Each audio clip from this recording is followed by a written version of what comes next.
Hello everyone and welcome back to the video. In today's video we're going to be talking about the good old days. We're going to be taking a look at some tier lists from the very beginning of Smash Ultimate. We have tier lists by LEFFENS, DABUZZ, and ESAMS. We're going to be taking a look at it and see how the meta has evolved, which characters were overrated, which characters were underrated, and all that good stuff. Also, we're not really going to be talking about characters that are buffed and nerfed as much just because it does change how they would actually be placed on the list, because there are some characters that were absolutely broken at the start of the game that definitely deserve to be that high. But starting with the F tier, there's a couple characters in here that are obviously some big red flags. You have Mega Man, Link, and Ice Climbers. They're all in there because they are very difficult characters, and if you're not using the hard text for them, they kind of suck, and the people also probably didn't know how good Link's Nair was. You have Samus there, which I'm a little bit more shocked about just because of how broken Charge Shot is, but if people don't know how broken Charge Shot is, then the character sucks, because without Charge Shot, Samus is pretty mid. You know, it's her neutral game plan, it's her combo game, it's her main kill move. It is so much for Samus, and if people don't understand how amazing it is, then the character's not going to be too good. In each tier, the biggest one for me is going to be Almar, just because of how broken that character was on launch, but some characters that are doing well in our current meta that are a little low are Palutena, Game & Watch, and Pac-Man.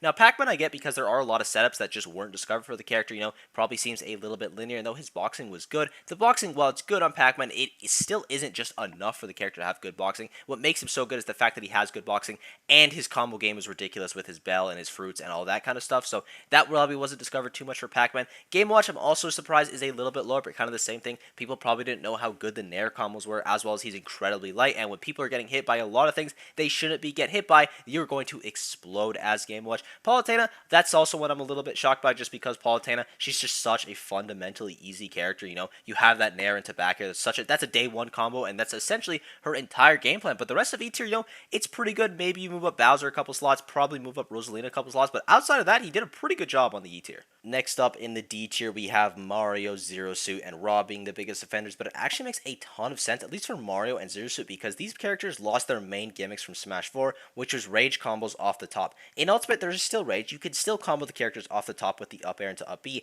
but it is nowhere nearly as strong as it was in Smash 4, so people saw this, they lost their main win condition, the characters are kind of just mid now. At the beginning of the game, I could definitely see it, and for Rob as well, you're not going to have a lot of your gyro combos, as well as being a clunky character usually doesn't help you towards the start, because when you're slow and clunky, people are way easier to catch you in the neutral game because people's neutral is just weaker, and Rob didn't have like his insane combos yet like he does now. And the biggest defender for being a little bit too high would probably be Lucario, but it also makes sense because Lucario gets to live way longer because you're getting out of more combos, people's punish game is way less strict, you're just not dying as early. Like, you look at Lucario nowadays, he very rarely gets to use Aura, at least past like 80-100%, but towards the start of the game, you're probably seeing that character live to 150 like a majority of the time, so it makes a ton of sense why he's way higher than he would be today. In C tier, you have one of the best placements on any list, and that's just going to be Bayonetta, because Leffen was not blinded by the Smash 4 hate. He didn't play Smash 4 a ton, so he didn't see Bayonetta in that game being broken. I mean, he probably did, but when you look at Bayonetta in Smash 4 and then Ultimate, people are thinking, okay, this character is garbage now, but the character is still really good, and Leffen, he was aware the craziest placement here is obviously going to be that Dr. Mario, but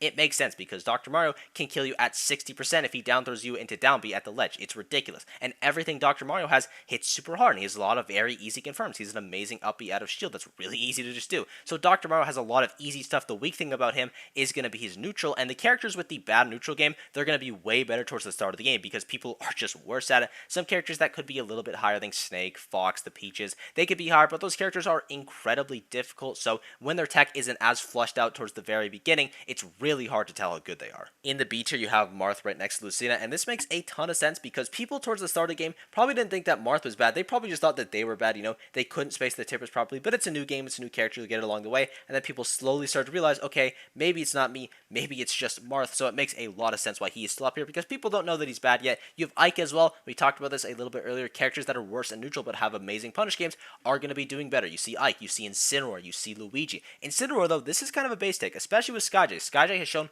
most people the ways. Leffen already knew the way, he knew this character was ridiculous. Inkling being here also makes a lot of sense because Inkling was just so good at the start of the game, because even though I'm saying neutral doesn't matter a ton, it still matters, and Inkling's neutral was ridiculous, as well as people did not know how to deal well with rollers, so it makes sense why she's up here as well. In A tier, the only one I really want to mention is Roy over Chrom. He knew, he read it into the future, and then Mewtwo obviously a little bit too high, but we just got to talk about this S tier. PT placement, incredibly based. Diddy Kong placement, incredibly based, even though Diddy Kong doesn't have his buffs yet, he just knew. S tier, you have Falco. Now, Falco being the best character in the game, it makes sense for the time because up tilt confirms into literally everything. It does damage for you, it kills for you, it's super easy for combos, its drag down combos are insane, so it makes sense because the combo game for Falco at the start of the game was still ridiculous. Belmonts as well, they have such strong ledge trapping. It is so impressive. At the start of the game, people just did not know how to deal with it. Even people don't know how to deal with it now. And their neutral game plan is just really weird. They just have such long spacing with the whip. Really hard to get in against, especially again if you are inexperienced versus them. You have Meta Knight as well, just has amazing ladder combos, and his up B is just an insane kill option, honestly, that is really underrated. I think Meta Knight is an underrated character. Not this good, obviously, but still a little bit underrated. But let's talk about the elephant in the room. K-Rool at number 1. Now, there's a couple reasons for this. And Leffen, by the way, is not alone on this. A lot of people thought K-Rool was broken on week 1. But then people figured out, okay, his recovery isn't actually that good. You could just hit it from the side. So he's not a heavy with a broken recovery now. And that's like, okay, you can play around armor very easily. Okay, these moves are really slow, and people start to slowly figure out this is just a normal heavy with a bunch of armor. Then they realize, okay, this is just a bad heavy with a bunch of armor. But the K-Rool armor, it seems really enticing. He hits really hard. He has an amazing grab game. They nerfed his grab as well. He used to bury you forever. So you get grabbed at like 100 and you're just straight up dead for sure. So K-Rool had a couple things taken away from him, but it obviously wasn't enough to take him down from the S tier. People just saw the armor, they saw how good his recovery was again at the start, and it's like, hey, that seems like a good character to me. And honestly, I couldn't blame them, because when this game first came out, I thought K-Rool was going to be it. Next up, we have ESAMS, and honestly, his low tier is really good. You have Sheik in there, but Sheik got a bunch of big buffs that helped her out. Same thing with the Shoto, same thing with Brawler. It is really funny that his Brawler is the worst character in the game, especially now when he's considering the character top 10, but for the most part, this low tier is actually pretty good, and he was not on the K-Rool hype train, which is something to note. But it's also, he's playing Pikachu. He can edgeguard that character for free on day dot. Now, for mid tier, it's going to be a lot of the same points that I've already made with like Samus, Pac-Man, Game & Watch, Zero Suit. So a lot of things are already the same. The biggest one here that I didn't really mention is Sonic. Now, we know Sonic is broken, but towards the start of the game, people saw you can't cancel spin dash. Oh, this character is bad now, because that was his thing in Smash 4. He would just do that over and over again. You couldn't react to it. It was ridiculous. But now in Ultimate, we know this character is broken, but towards the start, people just didn't know how to camp correctly with him, so it makes sense for his low placement. Up next, you have the high tier, and again, this high tier is pretty good. There are some characters that you could, of course, shift up to the top tier, but for the most part, he's got, okay, these characters are in the upper echelons of the game. The biggest one's probably going to be Mewtwo shouldn't be up this high, Meta Knight shouldn't be up this high, Ike definitely shouldn't be up this high, Marth and Donkey Kong, but I've already talked about most of these characters, you know, Ike and Donkey Kong, they're going to be hitting you really hard, and the neutral game plan isn't going to be punishing them as hard. Marth, people are just bad with the spacing, but they don't know it's not their fault yet. Meta Knight has a strong advantage state, so people are going to think he's good, as well as a really good at disadvantage state, especially for this beginning of the game. Mewtwo, I'm not as confident in why the Mewtwo placements are this good. I think it's probably because Shadow Ball was oppressive. You still do have a command grab. You have forward air being a really good move. You have some things for sharking that are really difficult to deal with, especially again at the start of the game. People aren't two framing you as much, so the camping for Mewtwo is pretty good, but I'm surprised that Mewtwo's doing well on all these lists. You know, you have the Shadow Ball, whereas Samus is not, but again, it's probably just because people did not realize how broken Samus Charge Shot is. But in terms of this high tier, I think it was pretty well done. In top tier, there's only one character I want to talk about. I think Fox and Shulk perfectly fine here. Inkling, especially for the time, perfectly fine here because people did not know how to deal with Will. And I also think Inkling did get a couple big nerfs. But Yoshi, this Yoshi placement, incredibly woke. He knew the day Yoshi Dora would come and farm everyone. It was going to happen. He was just waiting on it because Yoshi, this character is ridiculous. They hit you like a Mack Truck off literally every single move they have, and every move they have just does a ton of damage by itself. Amazing out of shield game. They have an amazing recovery because they have something that no other character in the game has with the double jump armor. There are situations that only Yoshi can get off. Not even Steve can escape them. Like, it is actually insane how much Yoshi's able to get off that. He's such a unique character, and I think it just took people a while to figure him out because his combo game is a little bit weird, but you have someone like Yoshi Dora who has clearly mastered the craft and taking this character to the top level, and we can see, oh my lord, Yoshi is broken. And then finally, we have the super top tier, and every single character in here is just correct. Again, the only one that you might not see in today's meta is going to be Olimar falling off a little bit due to nerfs, Peach falling off a little bit due to nerfs, Pichu falling off a lot of bit due to nerfs, but Pikachu makes sense. Lucina over Marth, love that. Really smart from ESAM. Snake, incredibly woke Snake take. Snake is a ridiculous character, and he knew it from day one, and the same thing with Wolf. He knew this character was good, so ESAM's tier list, it's pretty good. Again, the only tier that's yucky is going to be this mid tier, and we didn't really talk about it a lot because most of the characters that were down here were characters that we saw Leffen have down here, but you also had Falco down here, who Leffen thought was the best in the game. You also had the Belmonts down here, same thing. Leffen thought that was one of the best characters in the game, but you had Pac-Man not doing well, you had Game & Watch doing not well, you had Samus not doing well, so we'll see if this trends with DABUZZ's list. And finally, you have DABUZZ. Now, his list did come out a little bit later than the other two, because as you can see, Piranha Plant has been added to the roster, but it is still at the very early points of the game. I think probably the biggest difference it would make is K-Rool, just because people figured out K-Rool was bad really quick, but first week, K-Rool was it. And then you have Ice Climbers also the worst character in the game. Now, some of these characters are ranked, maybe he thinks they're the worst, just isn't confident on it, but from what I see here, I doubt it. Ice Climber is just the character undiscovered. You have Sonic in the bad tier as well. The camping game, even though you're still camping in Smash Ultimate and like you were in Smash 4, it is a very different style of camping. It's not the same at all, and people just didn't know how to do it yet, so makes sense why he's down here. Bayonetta as well, you see the drastic difference between the character in Smash 4 and Smash Ultimate, and if you take that contrast, it's really hard to not think Bayonetta is just garbage. Next up, you have the good tier. There's a couple characters that you might want to move down here. You know, Dr. Mario, Lucario, we already talked about them and why they were good towards the start of the game. Kirby as well just has some simple bread and butters, and the neutral game plan doesn't matter as much. Now, for me, Sword Fighter, this makes a lot of sense because Tornado towards the start of the game was broken. And then people figured out, okay, this move is really easy to avoid. And then Sword Fighter just stopped being a character. Like, after Tornado fell apart, this character just stopped getting results, and I don't blame the Sword Fighter players at all, because this character has literally nothing going for them. And the only person I would probably move up would be Wario, especially pre-patch Wario, because the waft was still ridiculous. But people, again,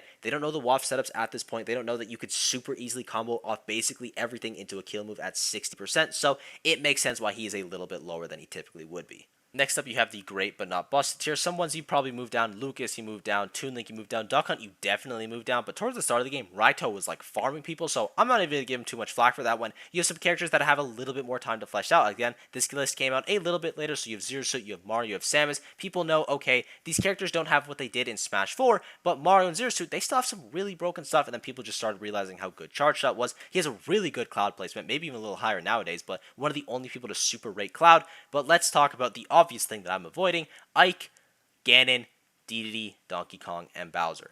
DABUZZ thought that this was the game for heavies, and I also think it's really funny that he wasn't on the K-Rool train, but he was on everyone else's train. Same thing with Incineroar as well. But for these characters, it makes sense why they're up here, you know, because they're hitting you really hard. People's advantage stages are way, way worse. That means your disadvantage state is way better. It's way easier to recover. And let's say you're playing a character in this lower tier, Isabelle, Rosalina, Sheik, Bayonetta. How are you killing these characters? Because these characters, you're going to need some setups or just like a raw smash attack. Well, for Ganondorf, how does he kill? And the answer for that is everything. Everything Ganondorf does is kill. You could throw out a move at a 180% and it's going to kill. You could throw out a move at 80%, it's going to kill. You could throw out a move at 50%, it's going to kill. It doesn't matter what you're doing. You're probably going to be killing someone. You also have that massive Nair hitbox with Ganon. When the game first came out, Ganon Nair was the best move in the game. That thing was ridiculous. So we've obviously seen a massive fall from Ganon going from here to the worst character in the game. But for what we had in the meta, this placement honestly wasn't too bad. And we have our final tier. And I gotta say, this is the best top tier you have. Wolf, yes. Rob, yes. Young Link, incredibly woke, because Young Link is still broken right now, and people still don't appreciate this character. DABUZZ knew day dot they appreciate it, even though he probably thinks worse of Young Link right now. We're not going to worry about that. We just know he appreciated it at the start. Greninja, maybe a little high, but Greninja's a good character. Pichu definitely deserved to be here, maybe even higher before the nerfs. Fox, makes sense. Roy and Chrom, again, makes sense. PT, yes. Olimar, yes. Really, really woke Mega Man placement. I think Mega Man is still ridiculous, and even though he did get some decent nerfs, I think this is an amazing place for him. Inkling, already talked about that. Lucina, way over Marth. Like, oh, I guess Marth is unranked, but I don't imagine he would have been this high. Link, it's not true. I wish it was true. This Link placement is what could be. If people started doing the task combos, they get really good at their drop confirms. Link players, you guys got to make this happen, and you can make it happen. I believe in you. This character has so much potential. Same thing with Shulk as well, and then Peach being the best character in the game, especially pre-patch Peach A. I think that's pretty fine, and this list from DABUZZ, you know what? It's pretty good. There are some whack placements, obviously, but every list has some whack placements, and I thank you guys for watching. I hope you enjoyed. Let me know down below which list did you think was the best. I'm not going to tell you because I would never be biased in a video, but if you guys like this kind of video, let me know. I'll do another one for other people. Support has been absolutely unreal lately. Thank you guys for everything, and I will see you all in the next video. Bye-bye.